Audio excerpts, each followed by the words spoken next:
मित्रांनो, धर्म ही एक अशी गोष्ट आहे की तिचा जेव्हा अधर्माशी संघर्ष होतो, परधर्माशी संघर्ष होतो, तेव्हा ती वृद्धिंगत होते, वाढते, पसरते, तिचा प्रचार होतो, तिचा प्रसार होतो, तिच्या संदर्भातली अस्मिता जागी होते, अहंकार जागा होतो, तिच्या संदर्भातला अभिमान जागा होतो, तिच्यामुळे तेज येतं, तिच्यामुळे वीर्य, धैर्य, शौर्य प्रगट होतं. हे सगळं तेव्हाच होतं जेव्हा समोर आव्हान उभं राहतं. धर्माच्या बाबतीमध्ये संबंध जगाचा इतिहास पहा. एक अप्रतिम पुस्तक मी आज तुम्हाला सांगतो. मराठीमध्ये आहे, मूळ इंग्रजी आहे, त्याचं भाषांतर केलंय. ते भाषांतर माझा विश्वास बसत नव्हता की साक्षात साने गुरुजींनी केलेलं आहे. ज्यांचं सगळं आयुष्य म्हणजे एखाद्या निरांजनासारखं होतं, समयीसारखं होतं. त्या साने गुरुजींनी धगधगत्या मशाल नव्हे वणव्यासारखं इतिहासाचं जो त्यात वर्णन आहे, मानव जातीचा इतिहास तुम्हाला मॅजेस्टिक मध्ये मिळेल.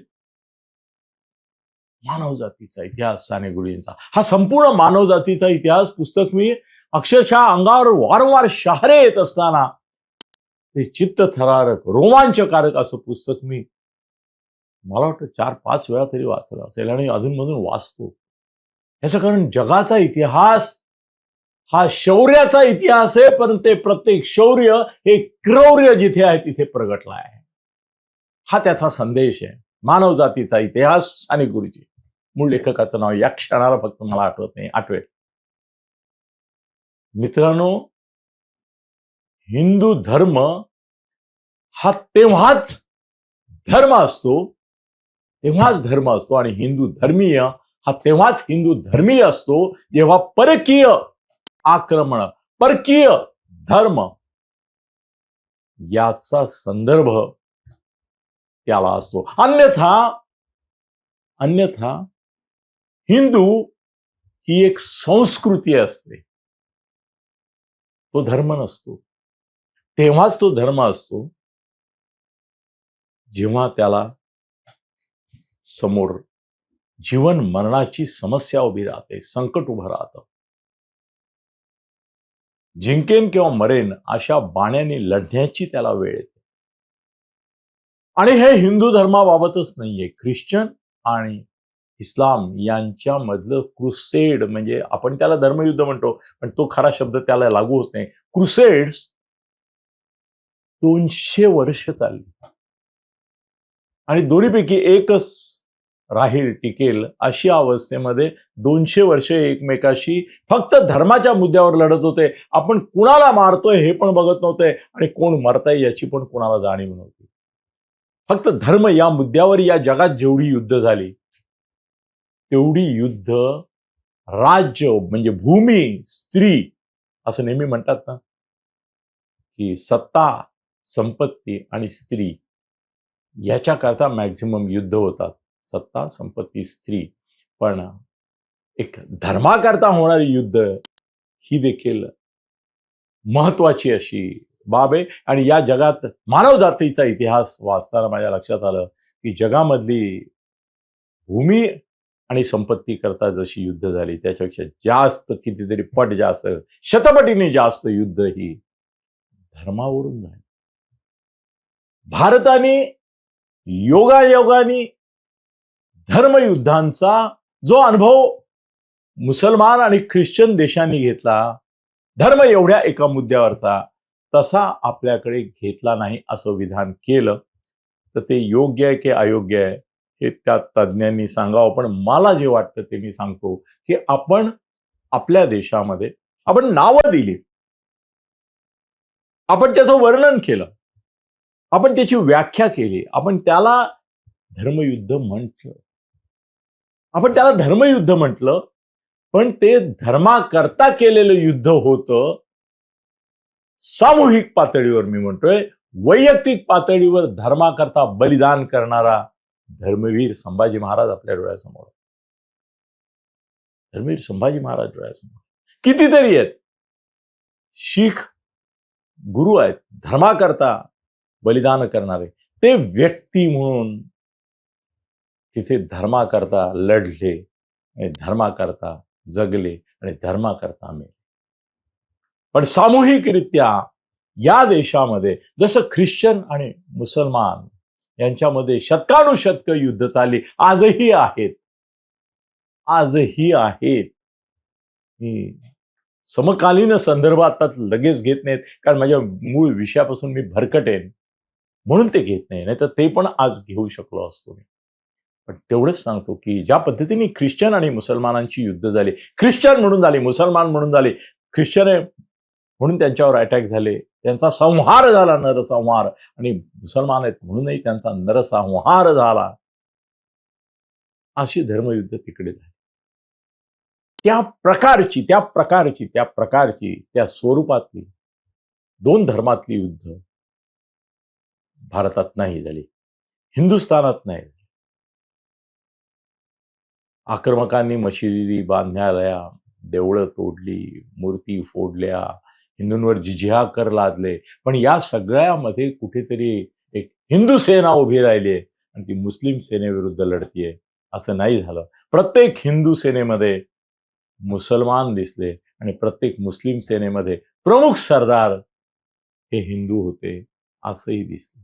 ज्या मुघल राजांच्या अत्याचाराच्या कहाण्या आपण ऐकतो आणि अंगावर एक शहारा येतो, त्या सगळ्या मुघल साम्राज्याच्या अत्याचाराच्या, छळाच्या, बळाच्या,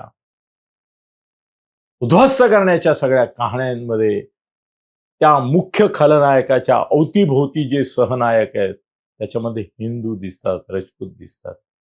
हिंदू राजपूतच आहेत पण ते दिसतात, निम्या हिंदू जाती जमातीचे लोक दिसतात. आणि त्या मुस्लिम राज्यकर्त्यांविरुद्ध बंड पुकारणाऱ्या, त्यांना आव्हान देणाऱ्यांमध्ये देखील, तरी मी नाव नाही घेतलं तरी तुमच्या लक्षात आलं की मुस्लिम कारागीर दिसतात, मुस्लिम योद्धे दिसतात आणि ते मुस्लिमांशी लढताना दिसतात. ख्रिश्चन आणि मुस्लिमांच्या ज्या लढाया झाल्या तिकडे क्रुसेड्स म्हणतात, त्याच्यात ख्रिश्चनांच्या सेनेत मुसलमान नव्हते, मुसलमानांच्या सेनेत ख्रिश्चन नव्हते, सरदार सोडा सैनिक पण नव्हते. इथे असं झालं आहे. म्हणून त्याला कधी धर्मयुद्धाचं मी ज्या सांकेतिक अर्थाने आहे त्या अर्थाने किंवा मला अभिप्रेत आहे त्या अर्थाने नव्हतं. आता भारतामध्ये माझं विधान आहे की जर तुम्हाला हिंदू राष्ट्र साकारायचं असेल तर ज्याप्रमाणे पाकिस्तान साकारण्याकरता एका जिनाची गरज होती आणि इकडे एका गांधींची गरज होती.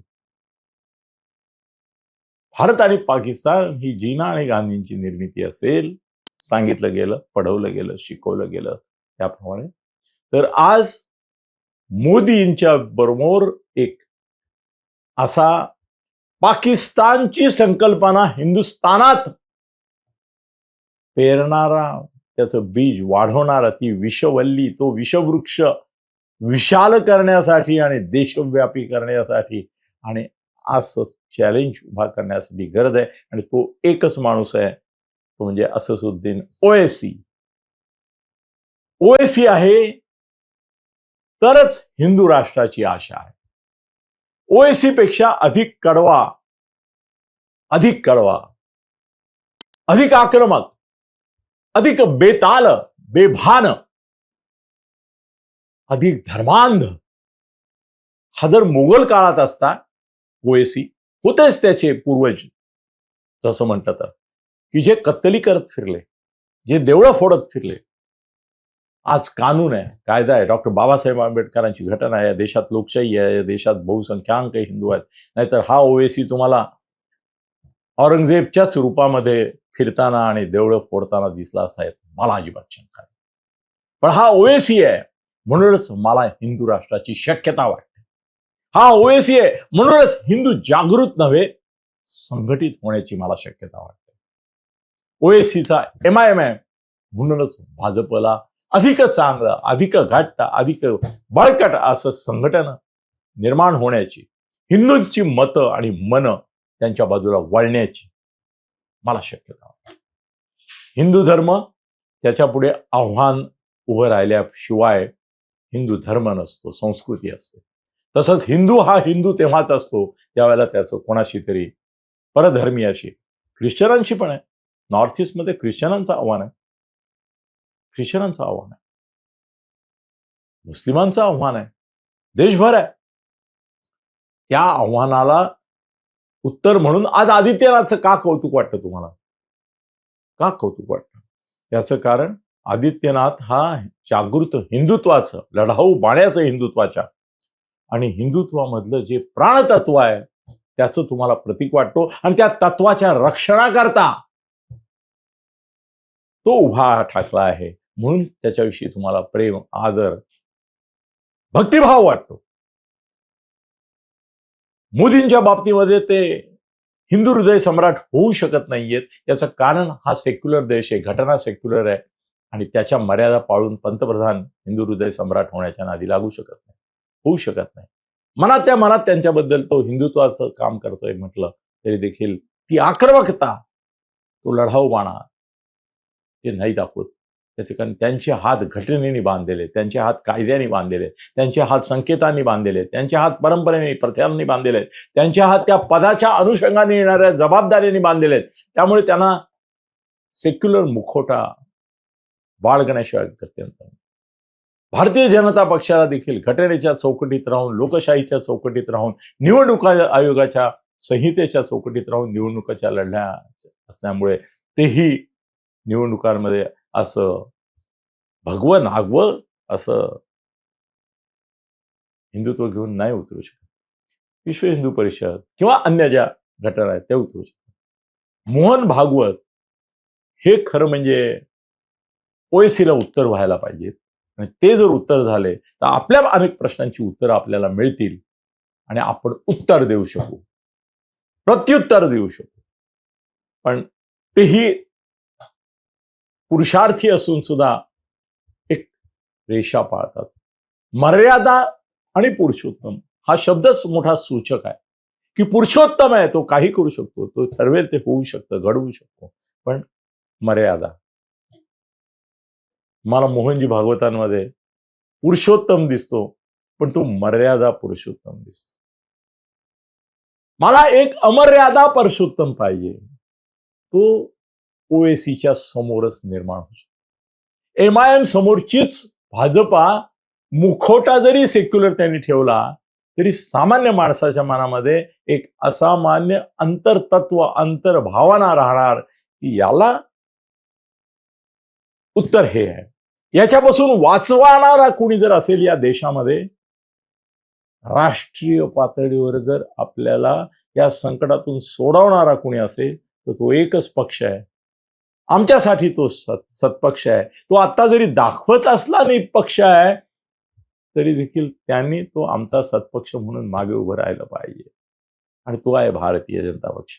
भारतीय जनता पक्षाचं भवितव्य, मला आनंद होतोय, मला आनंद होतोय.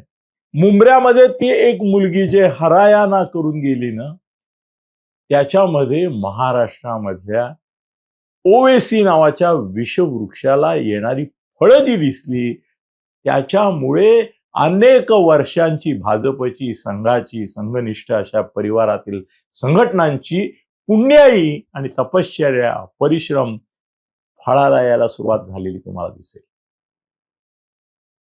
एक मुंब्रा आणि त्याचं हरित क्रांती इथली, या शब्दांनी महाराष्ट्र खडबडलाय. ओएसीचा झंझावात जसा देशामध्ये फिरत जाईल तसा देश जागा होईल, हिंदू हिंदू म्हणून जागा होईल. भाजपाला पर्याय नाही. बाकीचे सगळे पक्ष जे आहेत यांनी न्यूजचा मुखोटा घेतलेला आहे निपक्षपातीपणाचा, यांनी मुखोटा घेतलाय सेक्युलरिझमचा, कारण ते पदावर आहेत, ते कायद्याच्या चौकटीत आहेत, ते संविधानाच्या बंधनात आहेत, म्हणून तो मुखोटा आहे. पण ज्यांचा चेहराच मुळामध्ये मुस्लिम धार्जिणा आहे, काँग्रेस असेल, तृणमूल असेल, आणखीन अनेक पक्ष आहेत, त्यांचे चेहरेच ते आहेत, त्यांचे मुखोटे नाही आहेत. हा मुखोट्यामागचा चेहरा तो हिंदुत्वाचा आहे, म्हणून हिंदूंना तो हवा आहे, आपलासा वाटतोय, त्याच्यामागे ते उभे राहणार आहे.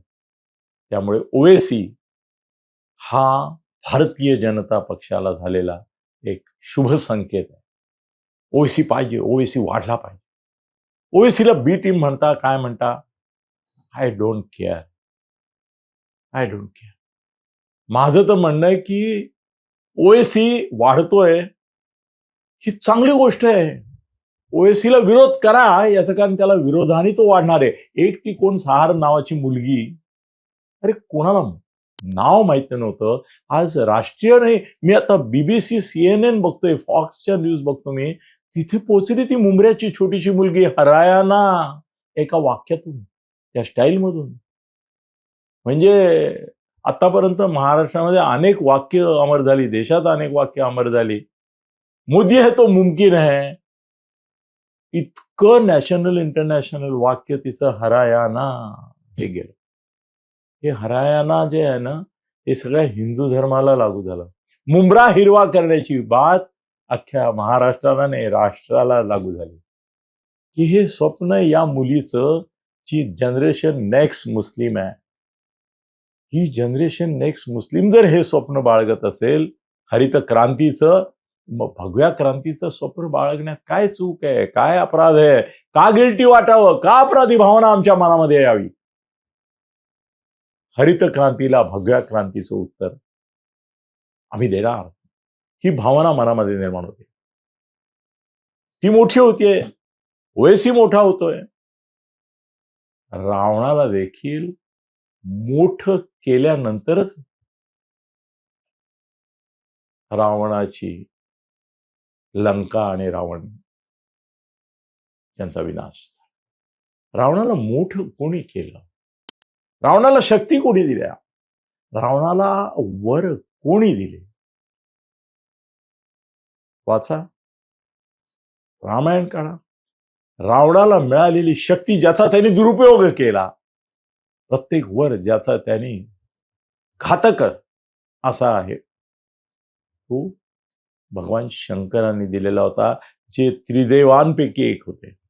ब्रह्मा विष्णू महेश याच्यामध्ये आपली संपूर्ण देव संकल्पना सामावलेली आहे. त्या शंकरांनी, महादेवांनीच, देवांचा देव महादेव, त्यांनीच रावण निर्माण केला असं मी म्हणतो. आणि तो रावण निर्माण झाला म्हणून राम निर्माण झाला. कारण रावणाकरता रामाला यावं लागतं, अवतार घ्यावा लागतो, म्हणून रामाचा अवतार झाला.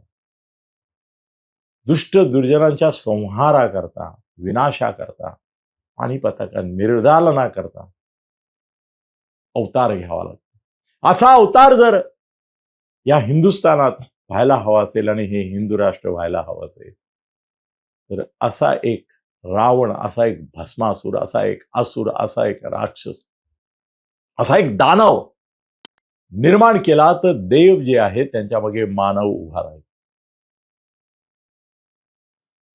ओवेसी, तुम आगे बढ़ो, तुम्हारी कौम तुम्हारे साथ है, आणि तुम्ही जे करता आहात ते हिंदूंच्या हिताचं ठरेल, हिंदुस्थानच्या हिताचं ठरेल, आणि उद्या हिंदू राष्ट्राच्या हिताचं ठरेल.